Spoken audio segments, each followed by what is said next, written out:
Jota as well, people saying he's not fit.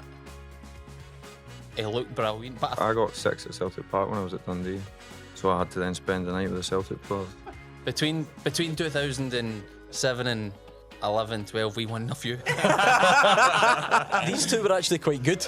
These were the Queen of the South glory days, before you got your hands on them.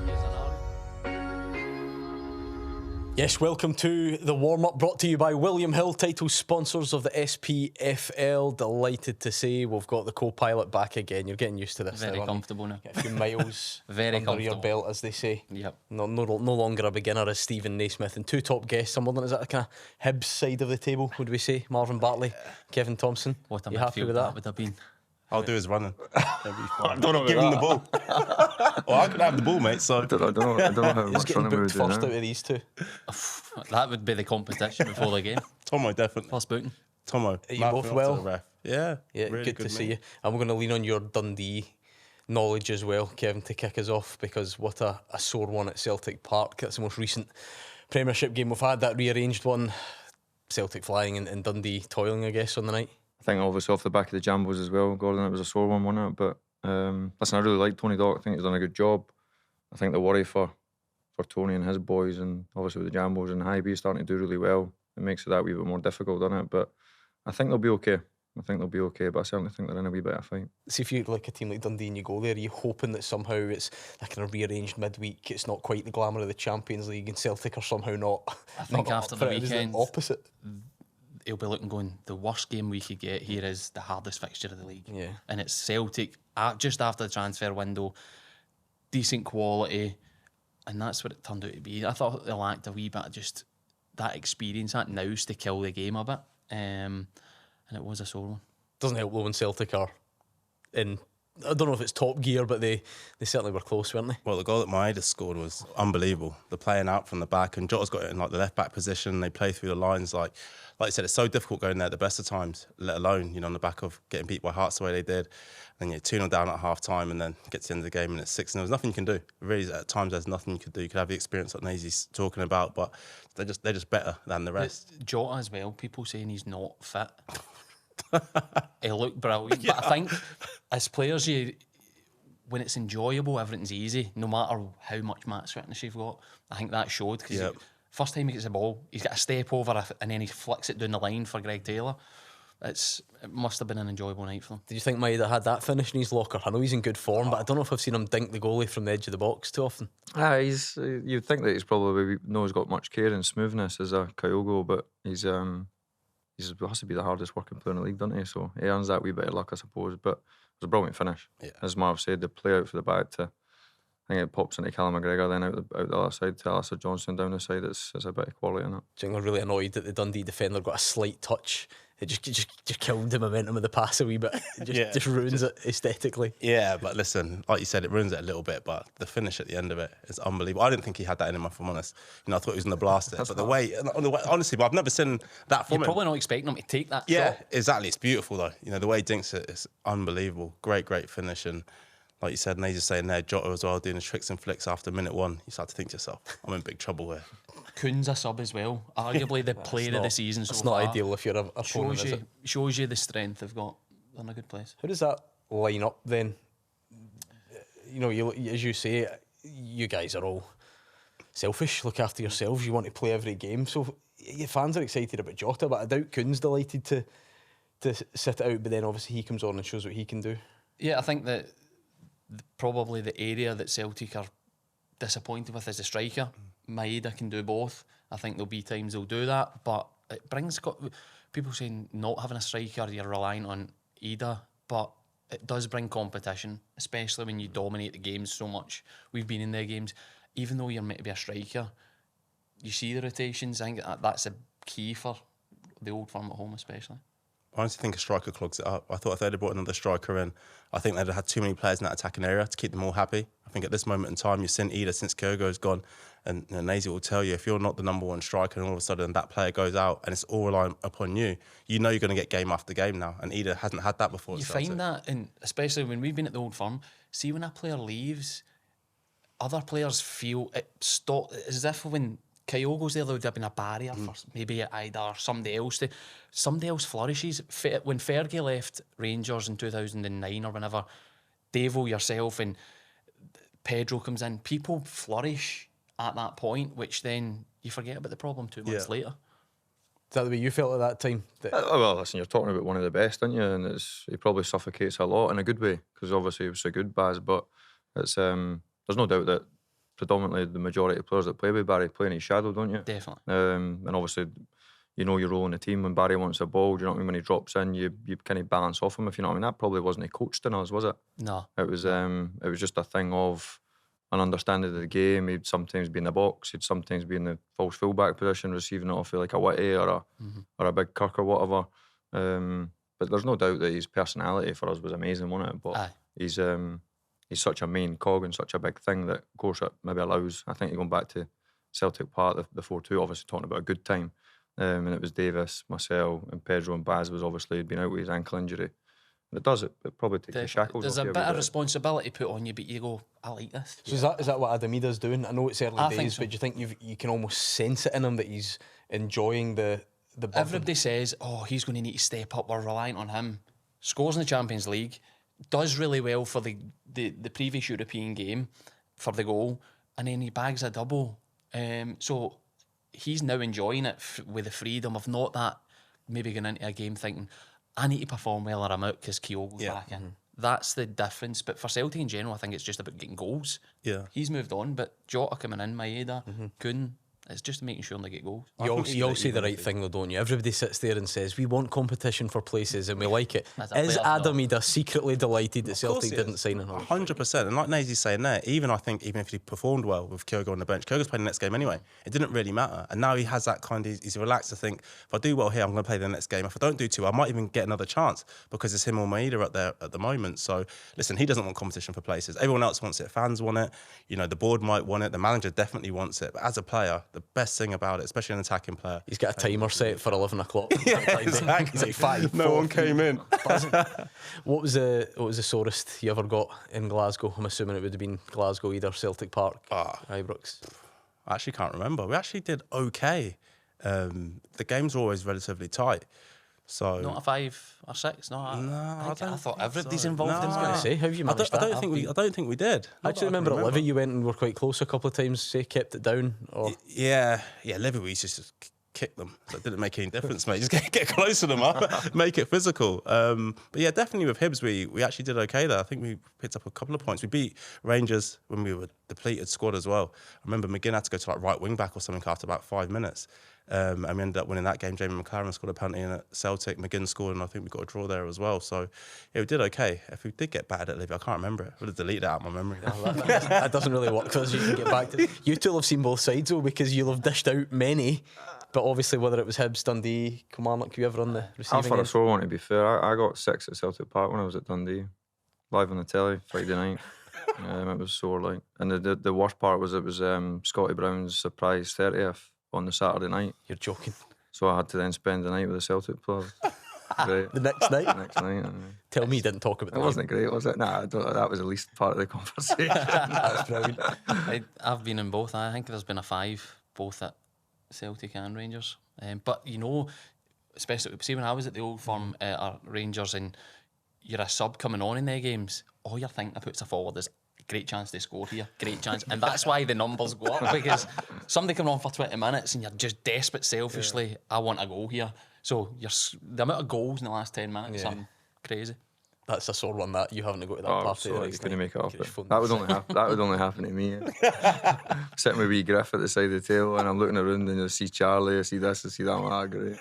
Just smiling over. lads. Do you think that was harder to take because you had previously in your career been on the dominant side of these matches, so to speak? I'd like to think I'm humble and respectful, and you just have to take it, don't you? You have to take it in the chin. But all the times they could hit you for 6, I think I got hooked after an hour as well. Maybe You're after, injured though, maybe Tom. 4 or 5. You're Like, my You were calves were- rest for the party. my calves were getting tight after an hour, so I just went to Zico. Give me. Paul Hartley was the manager, obviously, at the time. But no ideal timing. See, in terms of Dundee, Lyall Cameron pre-contract to Rangers, then didn't play. I think there was an Achilles injury. I think Tony Docherty said it was. What would you make of like pre-contract dynamics and how it works? I think it coming out doesn't help the player, especially when they're in the same league. It happens all the time. I think everybody involved can understand the move. It just makes it more difficult for Lyall for the rest of the season. As much as I think his character and the way he plays is infectious, that won't change. I don't think it will change, but it just makes it difficult for awkwardness of when you're playing them. That becomes the story when really it's not the story. Yeah, and also if he has a bad game now, everyone's going to straight away say, oh, it's because he's going to Rangers. He didn't go for that tackle, it's because he's going to Rangers. I think it does make it difficult. And like you said, he's a great character, but I still think as a professional, it will be hard for you to continue playing, knowing that you've got, without being disrespectful, that big move coming at the end of the season. It's a tough one for him probably mentally. And also your teammates can be winding you up as well. Do you know what I mean? See, for him, he'll be sitting thinking that Rangers and everybody will be watching every performance thinking, are you good enough to play? When really... He's a big prospect. Yeah. It's happened. I think he'll be a success. But all these wee psychological things happen in the player's mind, and it's just awkward. You know what it takes to be a midfielder going into an environment like Rangers. What do you make of his move? Has he got the credentials to step up? A bit the same as the boys. I like him. He's always been a standout for me when he's played for Dundee. I think I think people naturally think, he's quite small as a profile. He's probably one of the size of Marv's legs, but he's probably get between Marv's legs. But I think that the modern day player, like, I know Marv's a big imposing lad, but me and Naisy are no big lads. It's like, and when I stand next to people nowadays, I never used to walk on the pitch and think, he's big, but I think he seems to tick the boxes of the profile that Rangers have been trying to sign. When you think of Conor Barron, obviously, for the last pre-contract that they got, so I'm pretty sure he'll do really well. I think he's a good football player. I think he'll probably be under the microscope far more than he's ever believed, but if he's got that personality, then he'll be able to handle it. What do you think of the Scottish upbringing, understanding of the old firm? I think it's a really good signing for that. If you look at our squad, if you look at the Celtic squad just after it, and even if you look at the Celtic squad now, there's an influence of Scottish, British players that I thought it was big for us, because we were comfortable around each other. You would dig each other out, but it was as if you knew what the standard was. No, I think that's a hard thing to get away from, to be fair. But it's like we were probably really lucky, and I use that word all the time when you think of, like, obviously Walter was the best of the best. Mm-hmm. We had Coisty, Kenny McDowell, Durante as part of the staff, so you had them like calling all the time. Not even so much calling, to give you a kick up the backside whenever we needed it. Then you had Sandy Jardine, rest his soul, in the main reception. You had John Gregg walking along the corridor.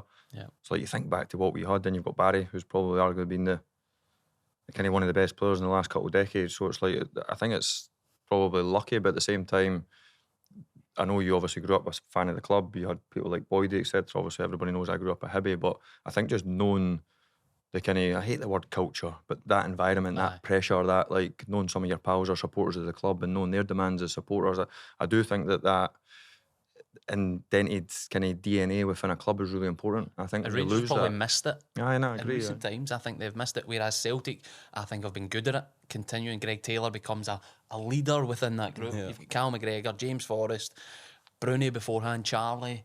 It makes a big difference. That is a massive point that you make, though. 'Cause for me, even being from England, I had no idea how big Rangers and Celtic were until I came up here. And I'm an hour's flight away.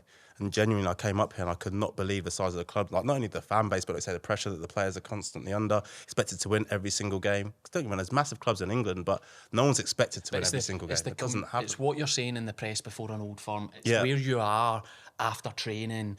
It's the wee details that people coming from down south don't really understand, the upbringing.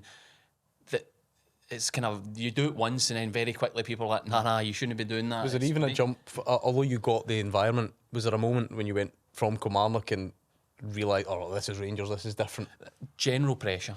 I remember I got hooked at half time against Inverness once, and Walter was like that to me, come and see me on Monday. And I'm like, no. So, first time I'd been took off at half time. What your thought was then was, you're rubbish. So I went and spoke to him, and he said, listen, at Kilmarnock in that performance, you would probably been one of the better players in the team, but at Rangers we need to win, and you have to win, and when something's not working, I need to change something to win it. So that kind of gave you a quick understanding of, you need to win every game, and that demand, the pressure of that's what you need to deal with at the Old Firm, innit? I suppose a potential different pressure Dundee might find themselves. Are they in a battle? Is everybody in there really? When you 2/3 of the league, are they in a battle? Yeah, they're definitely in a battle. Like you said, I think a lot of the league is within that. We've seen Hearts and Hibs both being down the bottom of the league not that long ago. Hibs, I think, is 10 games unbeaten. Hearts now found their form. I think all the teams down there, they're finding it really hard. Kilmarnock are the same, but yeah, Dundee have definitely been dragged into that. And difficult thing for Tony Dock is that last season they did so well, finishing in the top 6, and all of a sudden the expectation from the fans is, oh, this should happen again and again and again. And it shouldn't have no divine right. You could finish 6th, 5th one season and be like second from bottom or bottom the following one. But even a couple of months ago, Celtic and Rangers both went to Dens. They beat Dundee United in one of the derbies there. So it's not like it's all doom and gloom, but is it because it's so tight that you get a couple of 6-0s and obviously people are going to look at it going down the way? Yeah, I think when you get the two sore ones back to back is obviously bad timing, but he's listen, I like to listen, like I did with Naisy, I like to listen to managers post-match, pre-match interviews at times, just flicking through social media and see how they react. And I think when you think of Tony's background, the kind of journey that he had with Derek McInnes, I think he'll be really comfortable in his skin where they're at, but he'll not be naive. He'll understand that when you think of like a Stephen Robinson doing a brilliant job at St Mirren, it's like all of a sudden when the two Edinburgh sides have hit a bit of form, everybody's kind of looking over their shoulder, whereas when Hibs were so far adrift, I think 2 wins out of 14 or something it was at the start of the season, it was almost unthinkable. So I think they would have been naive to think that the Edinburgh clubs wouldn't eventually have found some sort of form. So they're probably not in a position that they want to be in, but one that they're probably comfortable knowing that it was coming, if that makes sense. Yeah, it just puts a bit of pressure on the games saying out the split between all the Which teams. Is quite soon. It's scary how fast they can all beat each other, can't they? Which is a it goes down to that mentality. No. Their games that are so tight, so much, not just to get in the top 6, but to get away for the bottom. Yeah, yeah, that's the thing. Because then Johnstone looked cut away as well, didn't they? And then back to back. Yeah. And then we spoke about obviously Celtic's transfers there and Lyall Cameron. What was the best piece of business done, do you think, in the January window up here? Jota has to be. You bring him back. Hard to see past that. Yeah, we sold him for 25 million. It's just his ability as well. Get him back for a third of it. And he's coming back so much closer to his prime. He's probably a year or 2 away from his prime, signed a long-term contract. Everything that he did here before. And I think this time coming back, I think that 18 months he's had has been extremely difficult for him. We all know that. And when you come back, I think he's actually realised what he had missed by going away. Yeah. And sometimes finances dictate what happens.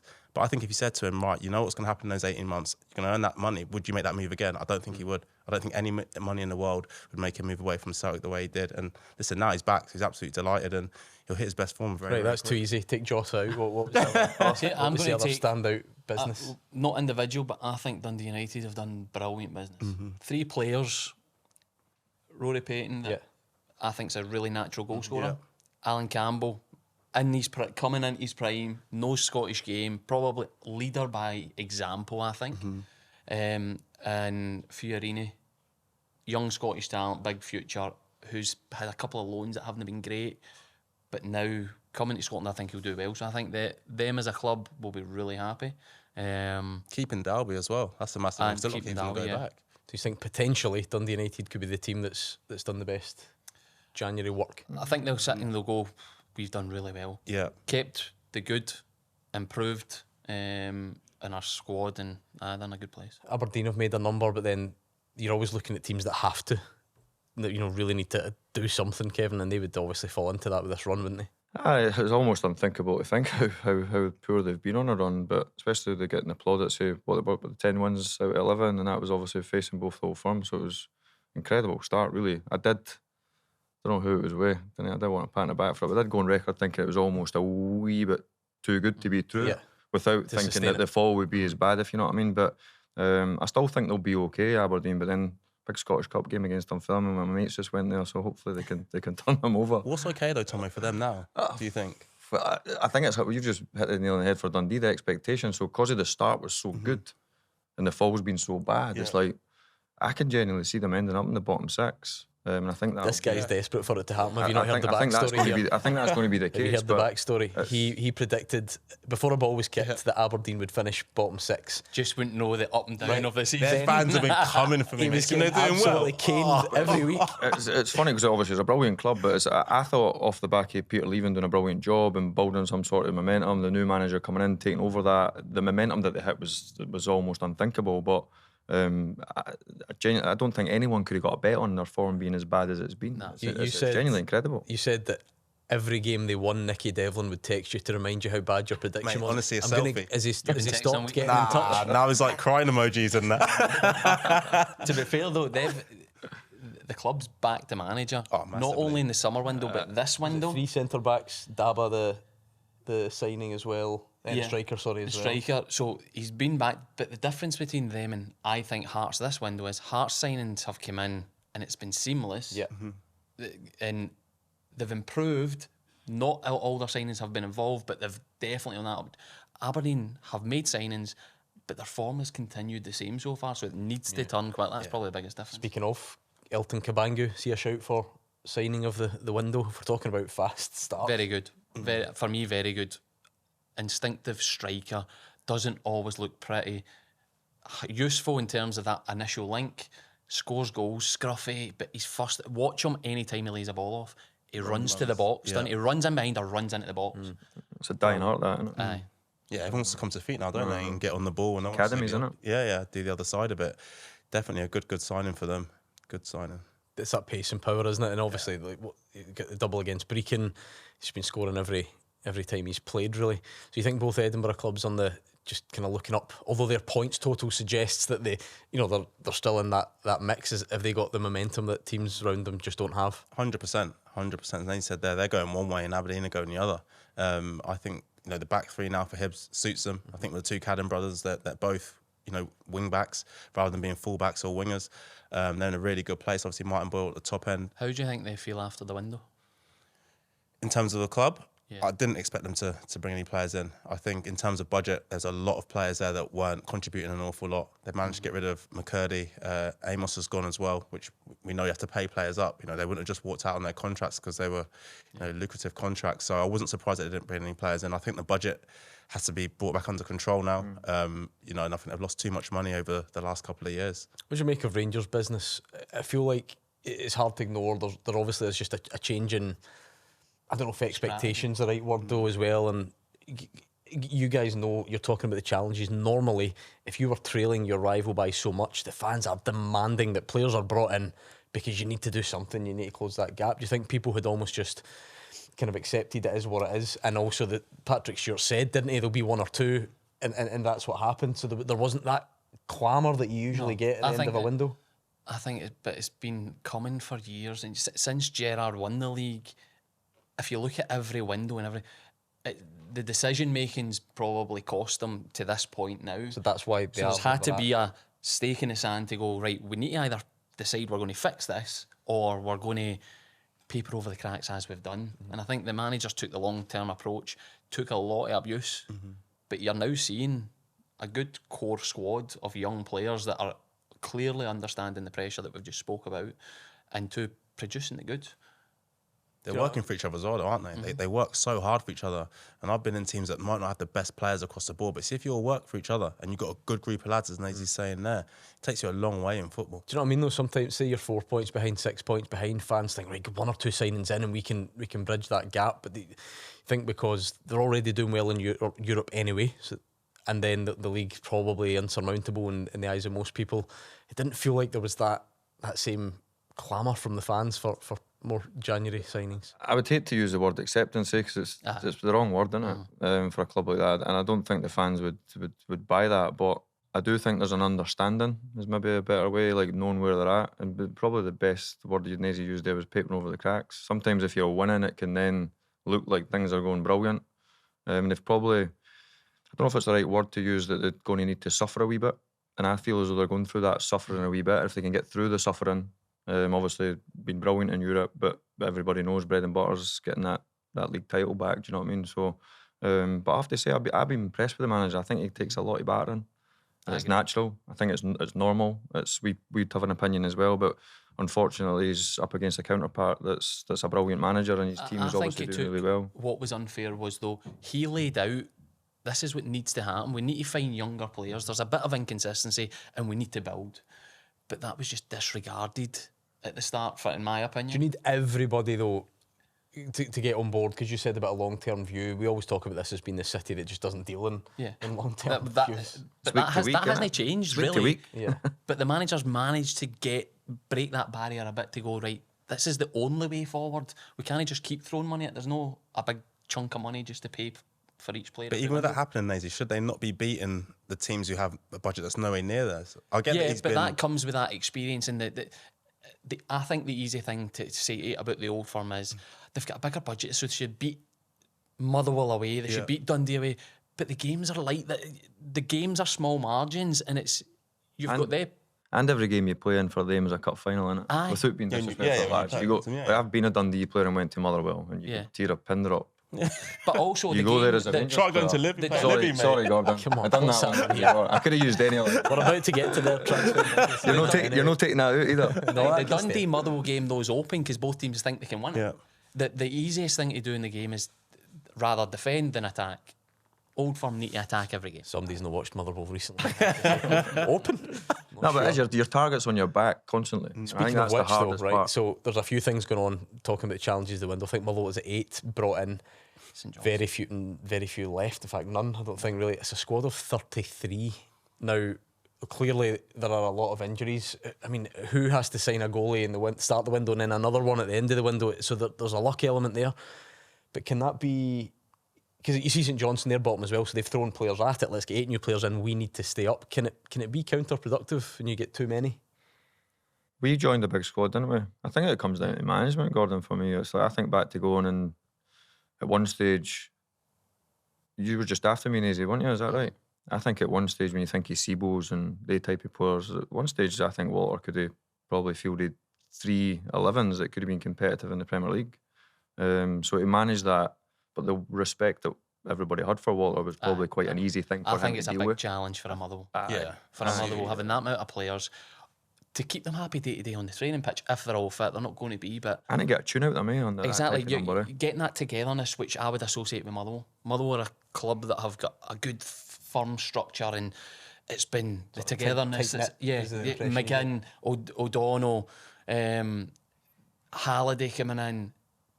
Every time you dilute that with more players, there's more players to get upset if they're not playing and they're not in the squad, or they're only getting 10 minutes. And to state the obvious, not only are you looking for, you're talking about the peak of managerial ability of Walter Smith. We're looking for somebody to build it. But there isn't one. There's no manager currently. Difference is though, Rangers, when Tom was talking about, they had European football as well. You were fighting on like all fronts, like domestically and in Europe. I just think to keep the players happy, Marvin. I was like, I don't know how we done it. I'd love to know. I've asked them, obviously, if I could, but it was like to manage the players like a Sebo. Do you know what I mean? Like bought in for a couple £1 million, and all of a sudden he's like 5th, 6th striker and not getting a sniff in the old-fashioned bomb squad, if you want to call it that. But they were never treated any differently. They were always trained with the group. But I didn't envy the job that somebody would potentially come.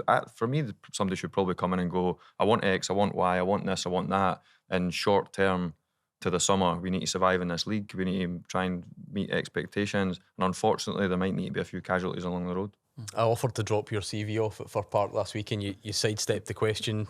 I did it. Any update? I dropped it there. It's fine. No update. I'm fine. Co-pilot to a good captain. But see, you said that last week, so you need to find a new excuse. Give us something else. Anyway, the Premiership goes on the back burner slightly because we've got Scottish Cup action this weekend. Plenty to look forward to. I think we take a wee look at the fixtures. Right, you two are primed for this. Former Hibs midfielders. You've got the in with Scott Brown and Stephen Whittaker as well. Is that the tie of the round to kick us off? I think it is, aye. He's obviously flying high as well, Scotty. I just messaged him yesterday, who obviously manager of the month, so one he'll be relishing. Obviously Wits' background towards the high bees as well, so it's a difficult game, to be fair, for Dave and his boys, but listen, they could go there and do a number on it, really. Do you know what I mean? Really proud of you. Feels like only yesterday we were at your 30th. That was the least thing I mentioned. Manager of the month, and going well. Because he's another one then to link what we've just been saying. I think he was asked this week about the Motherwell job, kind of ruled himself out as the headlines would go. Does he feel like that they're on a good thing there at Ayr? I think so. I think obviously it's amazing how things change, because probably 3-4 weeks ago I sat with him in the car down at East Mains talking about just players and how he's doing, and the narrative was almost going to be a struggle to catch Falkirk.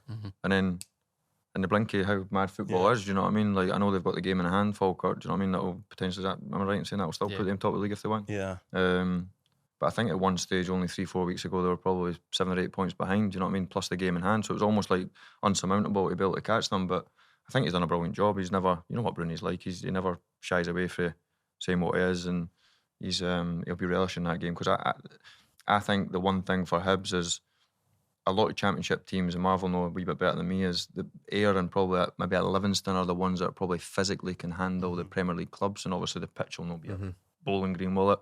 Under the lights, I think if they can make it a real stern test for Hibs, then the one thing I think they'll know they're in the game. That's I think the reason, obviously, people are looking at that, Marvin, it's the only one where the big team, so-called, or the bigger, the higher ranked team is away from home. It's the only one. So can you? I don't expect you two to sit and tip Hibs to be on the receiving end of a shock, but is it the one that sort of has the credentials? Yeah, it's the biggest banana skin looking at those fixtures, like you said, for the reasons that you've just mentioned. And Ayr are going so well. Obviously, Oakley up front now. I'm not sure if Curtis Main's going to be fit for it. I think he's struggling a bit, but the physicality that Tom was talking about, that runs throughout their team.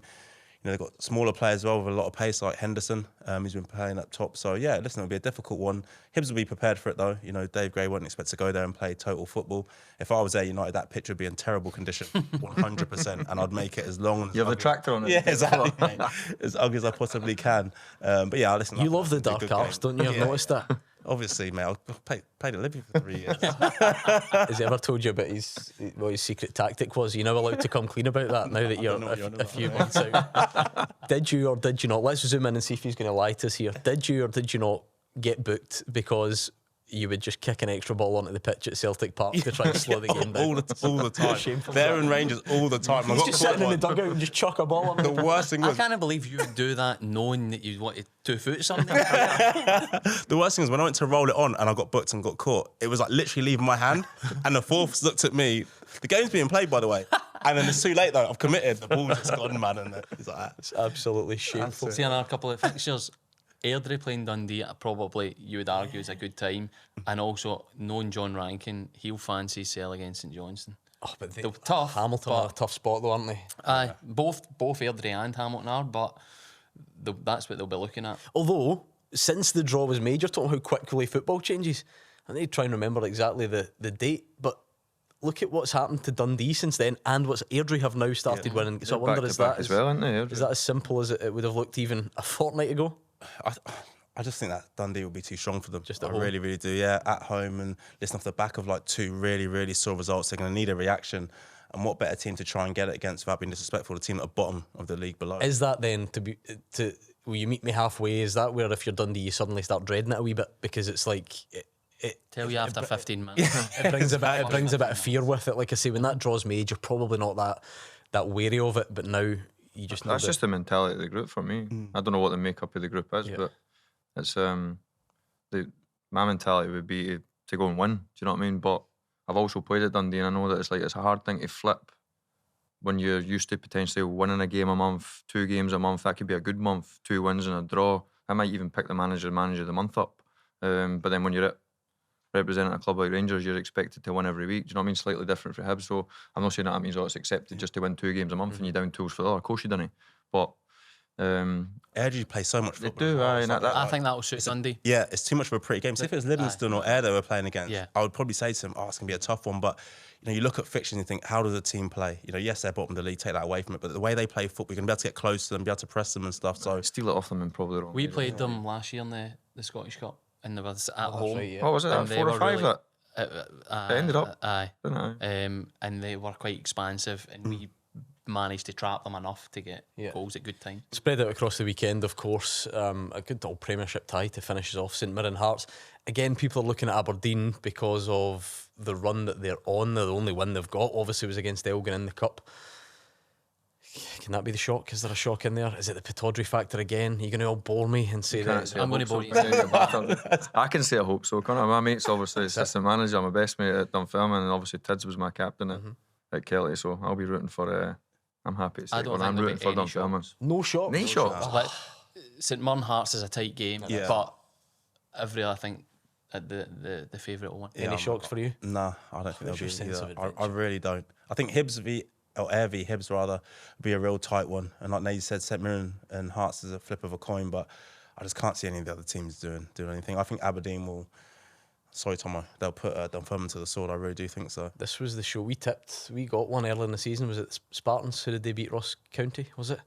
Yeah, they did. Yeah. We managed to. Yeah. We tipped it the week before. So you three are letting yourselves down. Absolutely nothing. I've just tipped You've you. gone I've tipped Dunfermline, right, Dunfermline to beat I'll Aberdeen. take that. You ever been on the? I think I asked you before. Receiving end, cup shock, anything embarrassing? I will have, because Did you obviously play Falkirk away? for Did you beat- Hibs. No, for Rangers. So I played in the Falkirk Hibs game that Lee Griffith scored when we were 3-0 down at half time. But we ended up We winning went out to 4-3, so Falkirk it wasn't a once shock. With Rangers I remember under that, Walter yeah. Smith. They scored like a last minute free kick. Free kick, yeah. I never 2-1 maybe. That What was that like? wasn't great. I played. So I would just say That was the at best. that point I was obviously seen as a performer, because me and Jelic were on the bench and get the old go and get warm up. Get on, didn't make a difference. So still got beat 2-1. And is the reaction to that? Do you know what the just- worst thing is? It's when a goal like that that's a free kick that you think, is he going to score, is he not? And it just, because you just know when it leaves the foot, it's going in the top corner and you're like, We're in trouble here. a low point. Yeah, because I feel like we've not had many of them recently. The big two getting knocked out at that time. No. I know, like Celtic went out with some cups. Kilmarnock as an example, but that can happen away. Yeah, I'm not sure we've had too many. Right, go on. Let's do the positives. I was trying to embarrass you all with your cup shots, but we'll get on to the good stuff. Not everyone's spoiled like these two, Marvin, collecting winners' medals I know, exactly. all over the place. Got them everywhere. Talk to us about the crowning moment, 2016 Hibs. How special it all was. Yeah, unbelievable. Like you said, you know, for me coming up here, and I've told the story many a time, and people saying, well, why are you going to Scotland, etc., etc. Came up here, I thought the biggest thing for the club was to get promoted again, because we were in the Championship at that point, and everyone I spoke to was like, nah, that doesn't matter, we're in the Scottish Cup. And then I looked up how long ago it had been since the club had won it, and I was like, there's a reason for that. Do you know what I mean? And then, yeah, we got through some real difficult fixtures, as Tom was talking about earlier on, against Hearts. You know, Paul Hanlon scored right at the end, take them back to Easter Road, we beat them. Same with Inverness. Stokesy turned up for that game, we were speaking about that off air as well. Didn't happen a lot. And then the final. You know, it's one of those going into, if we were honest, that the night before, we were like, we wonder what sort of position Rangers are going to be in mentally. They'd won the league. I think they'd been off for like 3 weeks. We had taken part in the playoffs and lost to Falkirk. And we knew, listen, if Rangers turned up and they were at their best and we were at our best, they would beat us. It was going to take something special for us. And listen, the game started and we were doing well, and it's kind of to and fro between both teams. And David Gray gets that goal right at the end, and then you know it's far too late for them to come back. And like an unbelievable feeling when the full-time whistle goes. You know, all the fans coming on. I know it shouldn't happen, but all of that sort of stuff and all the things that then happen after that.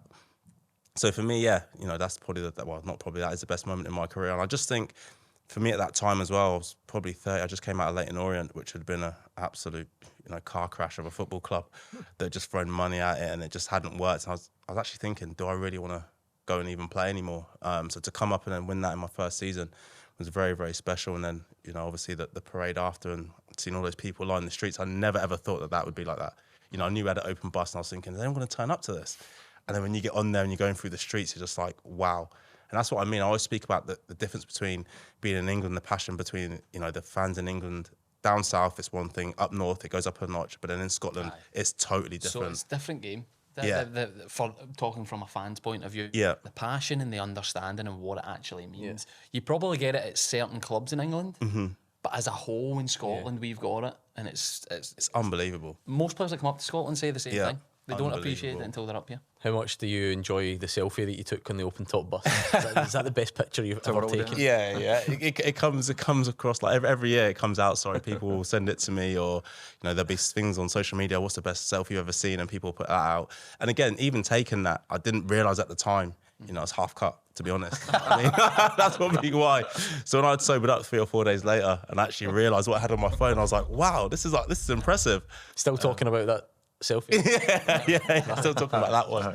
The memories you make in them moments, so Oh, the man. best, aren't they? The Honestly. best. You probably never appreciate them as much No. until you should probably enjoy them more when it happens. I That's remember how I that. feel. What was it like for you? Because then she not involved in the final, but had been involved in the run up. But then also looking at it from somebody who loves the club and kind of knew what it meant. Was it bittersweet to to sit it out, but also appreciate what it meant to everyone? Aye, like, I was obviously on the People's Bus, the Skull Cup '91 with my dad. That was like one of my first memories. And then 25 years later, you're kind of part of it. It was a hammer blow not to be involved, obviously, in the kind of getting a strip as such. Every player would tell you they want to get on the pitch, don't they? They want to have a strip. So it was difficult, but I think I knew that before I went back.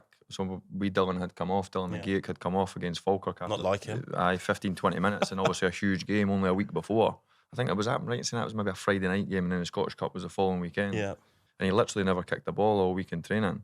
And I was giving Dylan a lot of advice. And selfishly for me, as you do as a player, you know that I could potentially be 19th man. If Dylan was potentially going to miss out, it would have knocked somebody on the bench up. Yeah. But I had to give the best advice to Dylan for Dylan. And that's a difficult thing to be in. And people think that as players are selfish, of course we are. So it was probably like and then it's against your former club, one that you really appreciated it. It's probably in a position that it's a no-win. But listen, it was one of the best days ever for my family, for my kids, for my mates. And it was a special group that when you think, obviously, I played in the Ross County game, which was a massive disappointment for me as a Hibby. I was desperate to get my hands on a winners medal. To then have played in a few of the derbies, to be a slight part of it was extra. Do you think special. having won trophies before and understanding the lead up, the game, the celebrations after help you in that moment, knowing that that's what Dylan's going to experience if he plays? Aye, well, I remember him saying, like, even if I had a broken leg, I'd be willing to risk it. Yeah. I said, so you have to risk it, and he didn't want to let anyone down. Do you know what I mean? Which is great. Do you know what I mean? It's nice to have that kind of that feeling towards, obviously, i.e. the manager, the players, the fans, etc. But I'm like, listen, it's worth the risk. It's worth the risk. If you come off, you come off. You might not come off. And listen, he was a brilliant player, wasn't he, Dylan? To be fair to him, he was different for your Johns and for your Marvs and that. Do you know what I mean? He was a kind of glue, really, that could be a bit different. He could handle the ball. He could travel. Where I thought he was a brilliant football player. But for me personally, it was it was a difficult one. But same again, a memorable day and one that when Marv speaks about the open top bus, like when I went down Leaf Walk on the bus, and a lot of friends and a lot of people you knew over the years, fans that you'd obviously been there seen, it was like mates that would be mates for life. To see them on the streets singing songs was brilliant. Tomo was vital though to that group. I'm not just saying this because he's next to me, and obviously, you know, like you say, he didn't play in the final, or wasn't part of kind of the match day squad, but having that experienced player come back in when he did come back in, and was he the same player left? Obviously, no, he's come towards the end of career. We've all been there, but just seeing, like you said, speaking to Dylan and having that kind of professional in and around you that had been there and done it, but still every day wanted to win.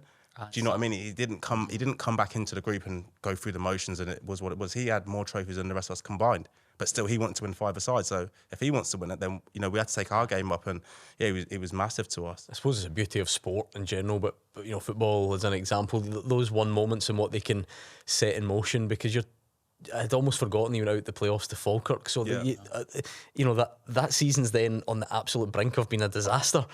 Yeah. Then to take a really wider view on it, is David Gray still the Hibs manager right now if he doesn't have the legendary status that gets him the patience that he got earlier in the season? So it's like, you enjoy the moment, but you'll never appreciate the sort of knock-on effects it can have. No, exactly. Like you said, like losing to Falkirk was a massive blow for us because, as I said, we had Rangers in the final, so it was about, can we get promoted? Now Rangers had won the league.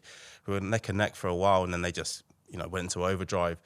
And then losing that, it put extra pressure on us. We had lost to Ross County in the final as well, which we were expected to win that game. Fonts gave them an assist and then signed for them not too long after. So I gave the first one away as well. I'm not too sure how Fonts did that. But yeah, like you said, you know, winning that Scottish Cup, the knock-on effects, I don't think the fans would have been as patient. I think if it had been, you know, a random manager coming, I don't think they would have been as patient when the club was struggling. But one thing they've always been adamant is they're always going to back David Gray regardless of anything. And now he's turned it around, so... But yeah, like you said, I don't think he would have got the time unless he had got his baldy napper on that. The good thing is for any, to be fair. Fantastic. For any Rangers fans that haven't switched off the memories of that day, did you two ever win any together Scottish Cups? So we were just talking about. I think I've got it wrong, you know, because we won the Cup double 2008. Manchester 2009. year. Aye. No, the first year I was injured, so I was injured for the Scottish Cup. That's when I done my knee. So that and was then the the following year I Queen made of the final, one, aye. but I think you were injured. Aye. And so we won the Scottish Cup in 2009. I was looking it up. I actually can't remember the game. Great. I still remember. I remember we Nacho scoring just after half time. Is that the one? Is it like a throw in across Aye, him or something? and Like it he across turns his it? body and hits it. But the biggest memory I have of that is at half-time, performance not great, Kenny Miller coming in, raging, No, going that's mental. Not, that's not As like him, we, is it? I was the same, I would have been the same. But at that By the point, way, I was Gordon, I'm not so sure you could get put a worse duel together than the Asian Kenny. And I'm no joke. I dread to He's think come of it. in raging, and then Walters just walked in and just said, "Sit that down," and then went off and won at Kenny, and everything's just Because went, he's shouting. aye, Right. obviously because the manager was raging with Kenny as much as everybody else. That's what I remember from it. And then I came on with 5 minutes to go. But I think in them moments, right, you should be grateful coming on, winning the cup. But selfishly, because you've no played a part, there was a bit of me raging inside. And the celebrations after, you enjoy them, but you don't fully feel part of them because you feel as if I've not really contributed. If that, So did you miss that one? I missed that You one. were I was into out with that my one. knee You with that played one. the Queen of the South. I played Queen of the South, aye. Is that the one? This is just before your time. You're getting a history lesson here. It's a good bit before your time. Between 2007 and 11, 12, we won a few. These two were actually quite good. You just missed it. I just thought you played paddle, mate. I didn't even know. You just remember the old guy at Hearts and the old guy at Hibs. The guys that couldn't run. Duma, They were all angry right, guys. these two. Was it the Queen of the South, our friend of the show, Boydie? Was it Boydie, not too, man, was it too hot for him or something? Aye, too warm. It was the hottest day of the world, honestly. Did he come off or have I I don't know if he actually did cut. He scored was a it- world I day, don't to be think he did fair. come off. No, was it just like the scene of him walking off at half time or something? And it was- I was younger and I remember it. Yeah. Absolute burst. And it was unique that did you know so you never played in that game? No. You were injured that one, and it was 2-0 up, cruising at half time, and Walter gave us a hairdryer at half time as well. He almost had like a third sense, Walter. I'm like, what? It's like 2-0 up here. Obviously, you'd never react like that. You just sat and took it. You disagree I'm with in my head. I'm thinking, what's going on here? And then within 10, 15 minutes of the second half, it was 2-2. 2-2, aye. Then he quote me on who scored their first one, but I'm sure the big centre half, I think it might be Jim Thompson, scored a header, big bodied headed boy. Brilliant header, back post, Bush, 2-2. And I'm thinking, oh, what's going on here? And he just wanted the ground to swallow you up. But These were the Queen of the South Here's glory another cup days. final. Before you got your hands on them. here's a story for you, another cup Matt. final. My next door neighbour, sorry, Naisy, my next door neighbour had the only reason it motivated me that day, and still to this day, the garden behind me, a Queen of the South flag hanging over my fence. So if I ever needed motivation, it was that. It was So, there. I've even got Queen of the South fans in the street. But still where you live. Still where I live now to this day. What a lovely pad he's got. I've been to his house. Dinner. Something that just came what a into my lovely mind part there. of the world. Another cup final for us. It's actually a big moment for me. That's why I've just come into my head. You sent off St Mirren. Oh, cheers, aye. Down to 9 men. Don't forget And that then I one. came on and Somebody set must have up the scored goal. in that So, one, aye. no, I set it up. Oh, I can't even want it. aye. But it was a big moment for me because at that point in my mind, I'm like just coming back from a knee injury and thinking, I'm rubbish, I'm not going to make it here. And then that for me was a big moment.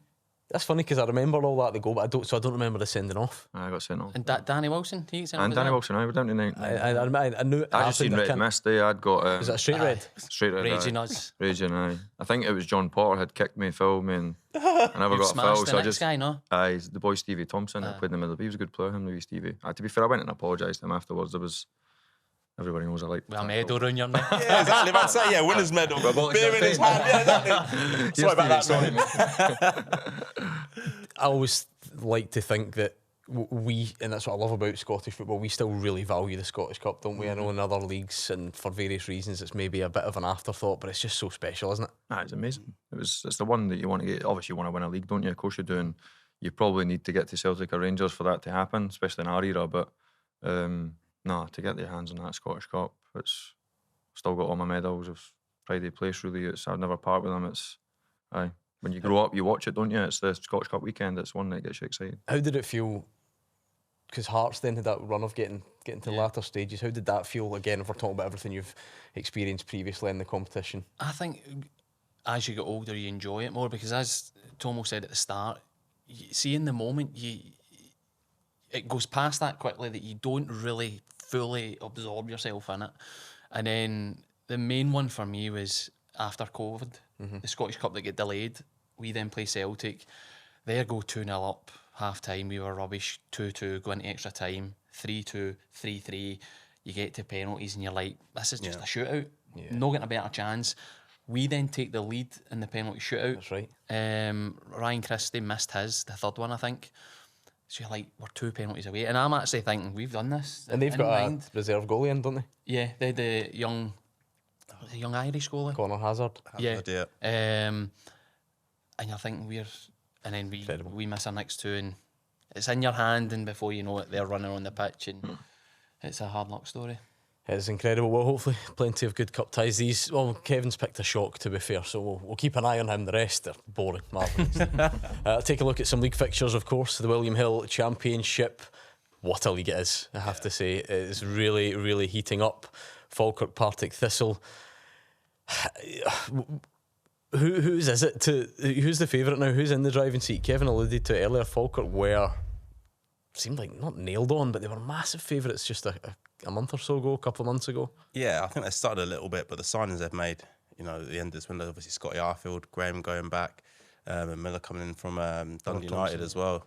3 really, really good signings, and I just, I was at Livingston yesterday, obviously got to the final of the Challenge Cup, but I just think it's going to be neck and neck, but I think Falkirk might just do it. The experience of Scotty Arfield and the ability he still has, I think will be massive for them between now and the end of the season. They could go top, of course, to get that incentive. So it's a changing picture. I think it's the first time that Falkirk have really had a bit of pressure. At the start of the season, Ayr done well, but Falkirk were still riding the crest of that wave for the season before. I think now's a pivotal moment. I think, as you're saying, their signings will make a difference. I must say, though, I watched Livy against Falkirk.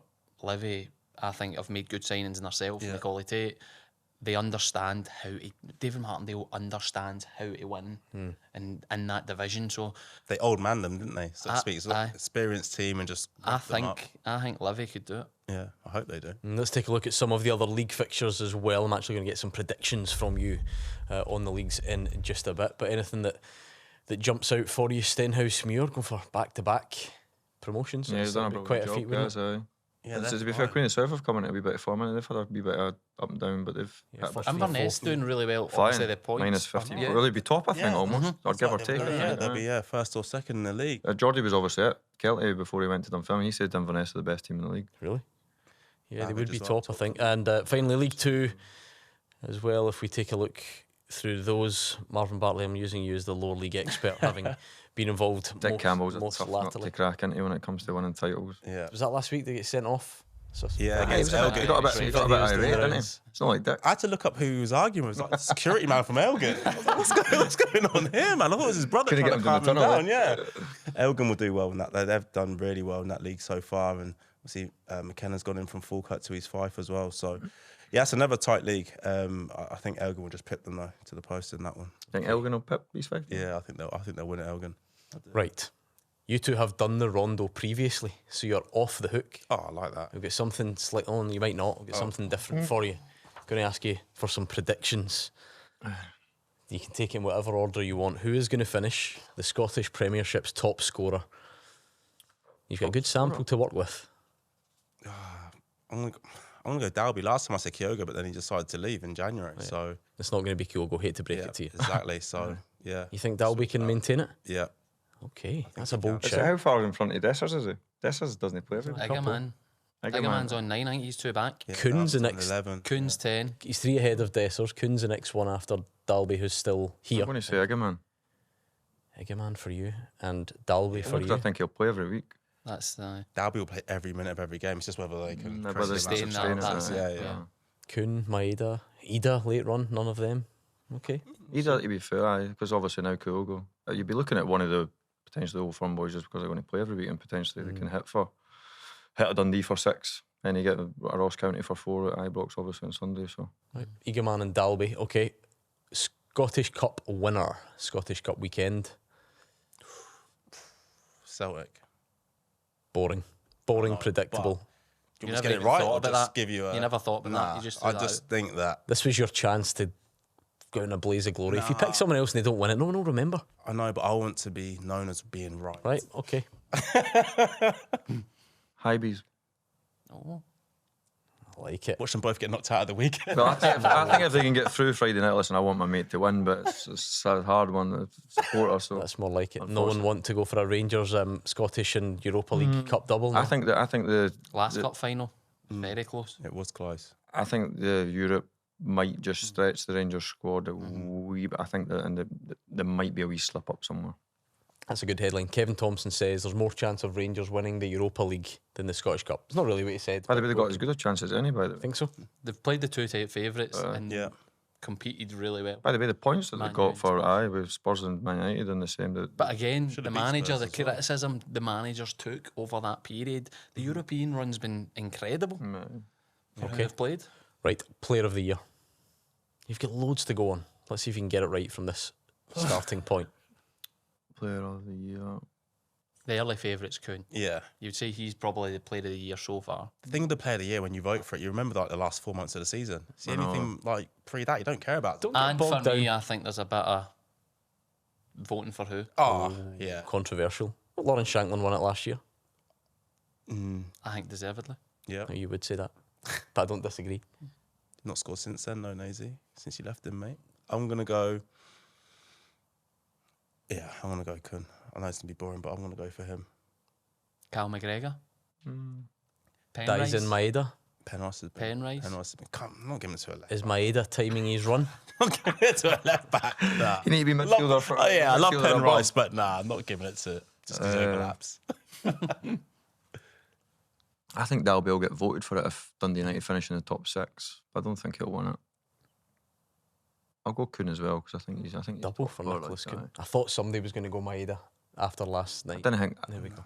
It's funny because I don't think he'll get as much appreciation as he probably deserves. One of the players. Yeah, I think I might it's be his wron. style, yeah. I think Kun... Just like, he easy can on the eye. he can be a bit raw technically. can't he? Johnston as well at Celtic had a really good season.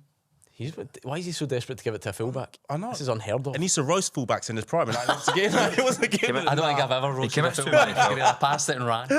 He commits too many fouls for me. John. This is unheard of. And who will win the championship and come up? Brilliant question. Good question. Aye. He's got David Martindale in his case. He's got Scott Brown in his case. Well, I obviously want Scotty to win, obviously. You but, kind of did say Falkirk earlier, though. Yeah. but I do think Falkirk have probably might just edge people just because I think this blip, but they're still there. I think if the blip was to drop them 4 or 5 points behind, you'd be questioning like, can they then recover for it? But the fact that they've still got the game in hand to win it, to still go top and having a wee bit of a blip, I think it still puts them in pole position. I might just go Livy for my own safety. Davey's on the phone already. There's a white van out there tomorrow. You're straight in the back, mate. I'm going to my car. Yeah, it's going to be tight. I hope Livy can do it, but if I had to bet my last pound, I'd probably say Falkirk. Like I said, just the signs they've made, I think they'll probably just be a little bit too strong. There we go. Happy with that. We'll see who gets them right. Thank you very much to Marvin Bartley and Kevin Thomson. Loved that. Good insight, some cup memories, some predictions in there as well. Lots to look back on in the transfer window. Are you happy? First time I've been in their company and not at your shins. I was going to say, I know, there's still time. All been booked. There is still time on the way out the door. Thank you again. Make sure you like and subscribe. We will be back very soon on The Warm Up, brought to you by William Hill, the title sponsor of the SPFL. We will see you next time.